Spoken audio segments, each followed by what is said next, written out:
글로벌 증시 브리핑입니다. 코로나 변이 바이러스 충격에 전장에 가파르게 하락했던 유럽 증시, 변이 바이러스에도 백신이 효과가 있을 거란 관측에 반등에 성공을 했습니다.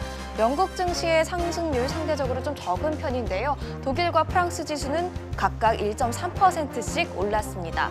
영국 증시가 상대적으로 약했던 건 변이 바이러스 중심에 있기도 하지만 영국 정부의 부채도 늘어나고 있기 때문이 아닐까 싶은데요. 지난달 기준 영국의 GDP 대비 공공부채 비율은 99.5%로 1962년 이후 가장 높게 나타났고요. 지난 3분기 GDP가 전분기 대비 16% 급증하는 기록을 달성했지만 2분기 때의 감소폭을 만회하기엔 부족했습니다. 뉴욕 증시는 어떨까요? 미 의회가 1,000조 원 규모의 추가 부양책을 드디어 통과시켰는데요. 관련 발언 들어보시죠. It doesn't go all the way, but it takes us down the path, a first step. This bill is enormous. It's not perfect, but it reflects a fair compromise.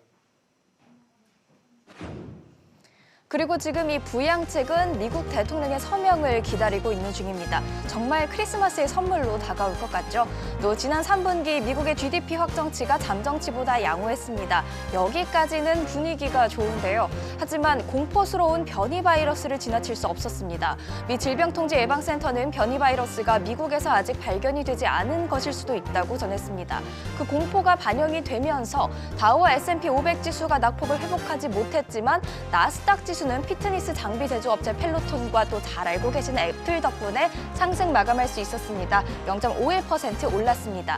현재 호재와 또 악재가 겹쳐 있는 만큼 증시 변동성에 유의하셔야겠습니다. 지금 주목을 받고 있는 종목은 테슬라와 애플입니다. 테슬라는 S&P 500 지수에 편입된 이후 이틀 연속 하락 중이고 애플은 2024년까지 자율주행 전기차를 생산한다고 밝힌 이후 상승세를 유지하고 있는데요. 테슬라의 주가 하락에 대해선 차익 실현에 의한 하락이라는 의견도 많지만 실적 대비 주가가 과도했다는 의견도 적지 않습니다.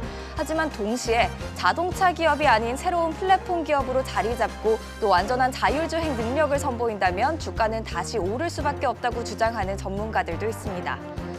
아시아 주요 증시가 개장한 이후 미 의회에서 1,000조 원 규모의 추가 부양책이 통과됐다는 소식이 전해졌지만 주요 지수는 낙폭을 키울 뿐이었습니다. 현재 그 정도로 영국을 중심으로 확산 중인 코로나 변이 바이러스에 대한 공포가 큰데요.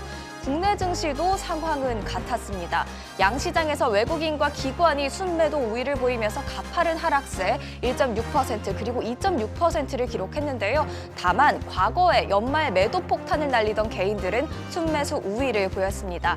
연말까지 조정에 대한 우려가 적지 않은 만큼 공격적인 투자는 좀 신중히 하셔야겠습니다.